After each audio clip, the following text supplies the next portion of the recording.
Hi, my name's Starsky and welcome to From the Studio on Clubbing TV. In this episode, I'm going to take a look at what's effectively a whole modular system in one module, and that's the Zoya Youtuber by Empress.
And the reason I say it's like having a whole modular system in one box is because inside here we've got around 80 different modules. So you can make your own multi-effects, you can make self-generating synths, you can make your own synths, you can do all sorts of things. It's got effects units in there, it's got reverbs, it's got delays, it's got phases, it's got tremolos, it's got chorus, it's got CV control, it's got CV mixes, it's got distortion, it's got compression, it's got interfaces, it's got MIDI CC control, it's got CV control. The list goes on and on. And if we just take a listen to some of the patches that it comes with, you'll get an idea of the scope of what it can do. This is patch 0, and you can hear there's nothing happening at the minute. It's patched into the Moog Mavis, if I play that. Or if I play the key step, because the key step is also controlling the Mavis.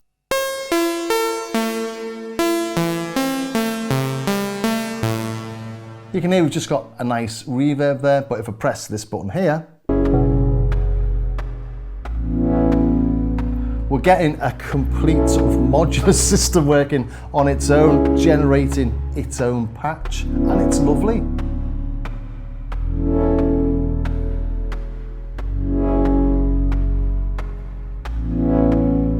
Each of these blocks of colours that you can see is a different module. We can see we've got LFOs and things flashing. We've got a little lead line playing there as well.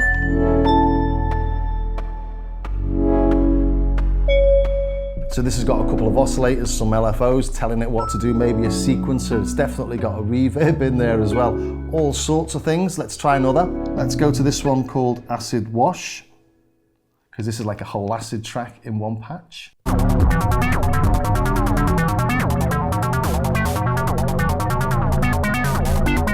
And on that we've got some weird little acid line, we've got a bass line, we've got a hi-hat, we've got a kick, maybe some other bits and some effects on top. This one called 4-volt chords, really nice. We've got a keyboard on here. And you can hear it's playing a chord, and that chord's determined by the intervals, which is set with these keys down at the bottom, these blue ones. So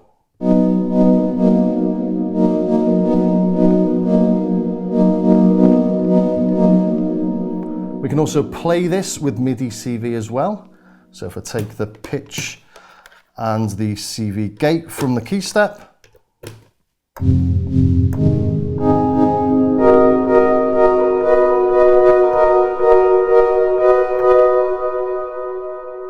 so yeah, we can control this via CV as well. If we look along the bottom here, we've got 4 CV ins and 4 CV outs. And that means you can use this like any other utility module you've got. You've got LFOs in here, you've got envelopes, so you can send triggers in, you can send the envelopes out to whatever else you've got in your rack. You've got sequencers on board as well. The list is endless, and it's just limited really by your imagination. Empress are known for their reverb, so let's try loading one. We've got a shimmer here.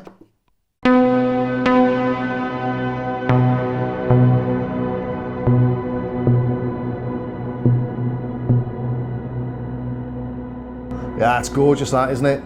Let's just try one more reverb. There's one in 37 I've been playing with. In this patch, it's being set up so we can adjust all the main parameters from the first page. So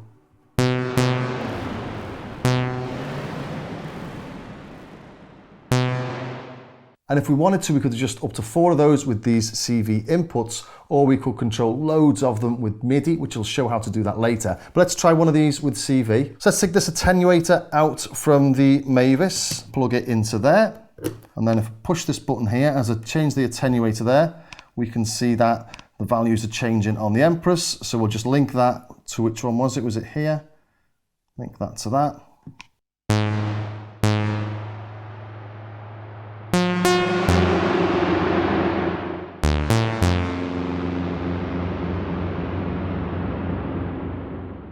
So now the attenuator of the Mavis is adjusting the delay time of the Empress, which is pretty cool. And as we've started doing it, should we take a look at how you'd make a really basic effect with it? First thing we want to do is have audio ins and audio outs, and maybe a reverb in the middle. So let's set up the audio outs. Let's go to down here, maybe interface module. Okay. Audio output. Yeah. And we'll have it in stereo. Yeah, that's stereo. Okay. And we'll leave it in red. Done. Then maybe an audio in. Let's bring the audios in at the top. Audio input. And we'll have that in stereo as well. I've got a single output coming from the Moog Mavis, but I'm splitting into a left and a right. So done. Now if I link those two together, it'll just go straight in and straight out. So just link them by holding one and pushing the other. So there we go, we've now got sound from the Mavis coming through the Empress. Well, let's put a delay in there, or a reverb. Let's have a look. Let's go to this, let's put an effect module. What have we got in here? Plate reverb, hall reverb, room reverb. Let's go for the plate. Okay, so now we need to send the audio into the plate and then out of the plate. So let's delete these two connections we've got for the left and the right. Hold them together, see the connection and delete. And again, delete, and then we'll put the audio inputs into the inputs of the reverb, and then the audio outputs to the main output. Whoops, that's not an output. Let's just delete that one. There we go. So that's the right output, left input, right input. So now hopefully we should listen to the reverb. And it's that simple. Should we add a delay line in there as well? Let's come here, let's add a delay. Let's go to the effect modules. What have we got there? Ping pong delay, okay. So now we want to take the output from the reverb into the ping pong delay. So just, that's done. We'll delete these outputs, or these connections, shift delete, connection, shift delete, and we'll make a new one from the output of the reverb into the input of the delay, left and right, and then the outputs into the output. So now we're going through the reverb and the delay.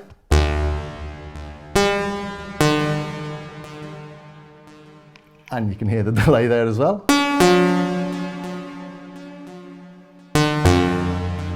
So it's really easy to do simple stuff, but you can get a lot more complex.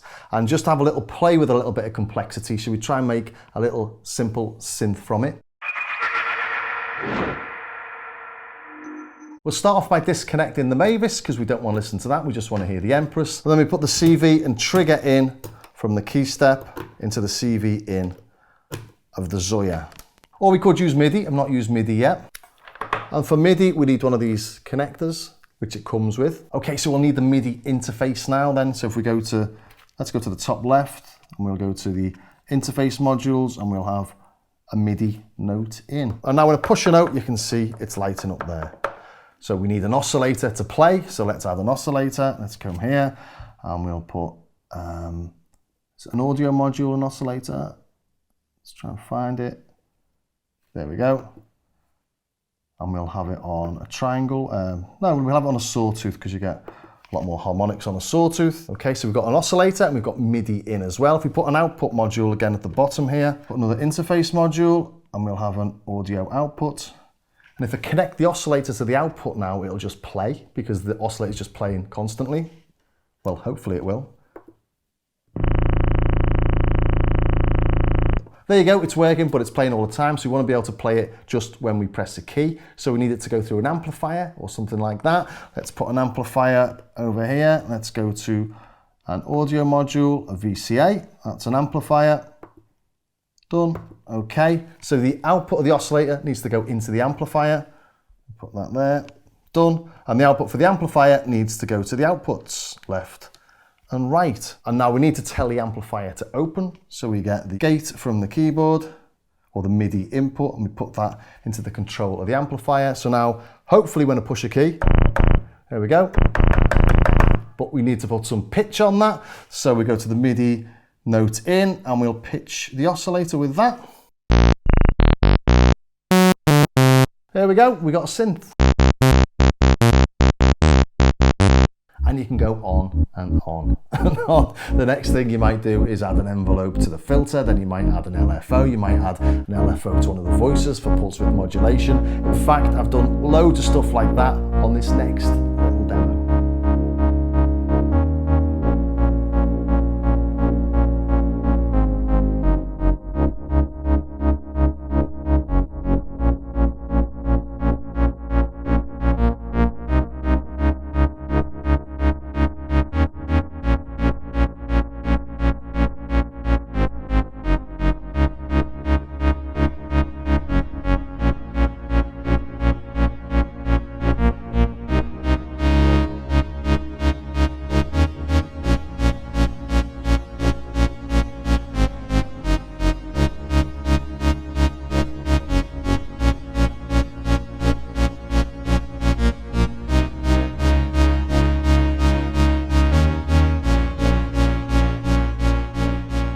So there you have it, the Empress Zoia Euro Burret. It comes in two flavours. It comes in the modular flavour and it comes as a standalone guitar pedal. They're pretty much identical. One's got stomp switches, this has got these two little buttons here, but for all intents and purposes, they're the same thing. Not cheap, over £600, but you're getting an awful lot in that for your money. And as you can see here, I've just got this little setup here with the Zoya and the Moog Mavis, and the two of those together just seem to give me millions and millions of options. I've got some analog goodness from the Moog, and I've got all this digital niceness from the Zoya with all those little digital things that you can't get on the analog side of things. So a lovely, lovely bit of kit. Not cheap, but well worth checking out, especially if you are into building stuff and you're into sort of designing your own patches. This will keep you going forever. Well, I hope you enjoyed that, and if you did, don't forget you can catch it whenever you like on our Clubbing TV official YouTube channel on the From the Studio playlist. If you've got any questions, drop me in the comments and I'll see what I can do to answer them. And don't forget you can also catch me on my Starsky Carr YouTube channel as well. So I'll see you in the next episode of From the Studio.